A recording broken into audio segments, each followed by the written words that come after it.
Your f1.2 portrait is not professional. You think you are achieving depth, but you are actually committing a fatal error. You are using optical blur as a crutch because you do not know how to manage a real physical environment. When you melt everything into a zero-textured mush, you destroy the structural integrity of your image. Your subject does not belong to the space. They look like they were poorly composited in post-production. It is cheap, it is lazy, and it kills the narrative.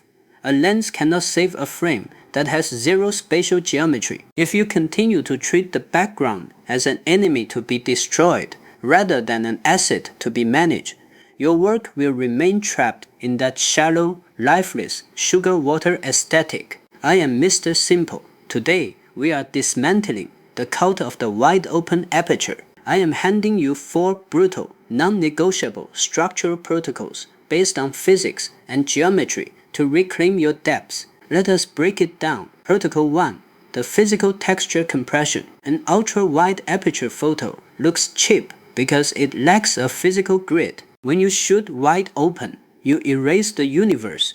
Your immediate technical blueprint is to force your aperture back to f2.8 or f4.0. Stop trying to make the world vanish.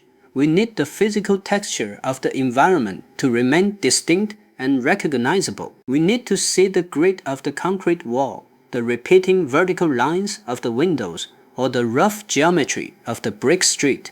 Think about the physics of human vision. Your eyes do not look at a person and see a razor-thin slice of sharpness surrounded by an unreadable puddle of liquefied color. When you force a lens to its maximum physical limit, you are stripping away the essential micro-contrasts that define reality. We need to preserve those micro-contrasts. By tightening your aperture to f4, you allow the background elements to retain their edge definition while still separating the subject through subtle optical graduation. Look at the background behind your model. If there is a brick pattern, those repeating horizontal and vertical lines act as a physical grid. That grid tells the viewer exactly how far the background sits from the subject.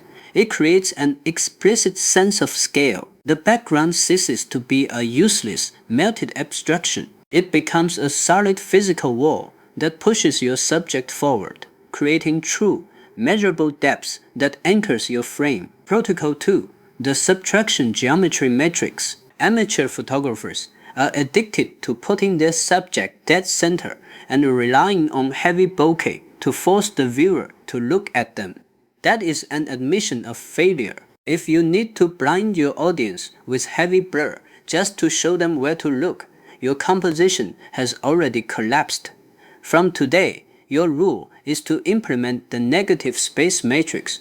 You must entirely banish the subject dead center layout. Instead of using optical blur to mask clutter, use the actual physical vectors of the environment to carve out your visual paths. Look for the hard geometric lines surrounding you, the sharp edge of a concrete building, the diagonal slice of a roof shadow, or the parallel lines of a metal fence. Position your subject on the lower right or left third of your frame, and let these structural elements act as a physical funnel that drives the viewer's eye directly to them. When you leave a massive portion of the frame as an unblurred, textured negative space, you are not creating distraction, you are creating scale. If your subject is positioned next to a massive, sharp architectural wall that extends into the background, the viewer's brain instantly calculates the immense volume of that space. The lines do the work of isolating the subject,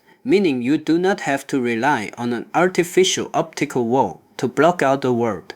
By using geometric lines instead of blur, you create a dynamic tension where the negative space holds up the weight of the entire frame. Protocol 3. The chiaroscuro isolation vector. Here is the hard law. Optical blur is not a substitute for lighting. Rookies open their aperture to the maximum because they are terrified of complex light. They use blur to separate their subject because they cannot execute proper exposure. You must replace physical blur with the isolation vector of light. If your subject and your background are hitting the exact same exposure level, no amount of f1.2 bokeh will save the image. You must seek out a natural chiaroscuro, the raw interplay of hard light and absolute shadow. Stop shooting in flat, safe, overcast conditions where everything is evenly illuminated. Find a dark alleyway and place your subject under a single, sharp beam of sunlight or a street lamp. Your technical metric is simple. Ensure your background is at least 2 or 3 stops darker than your subject's skin tone.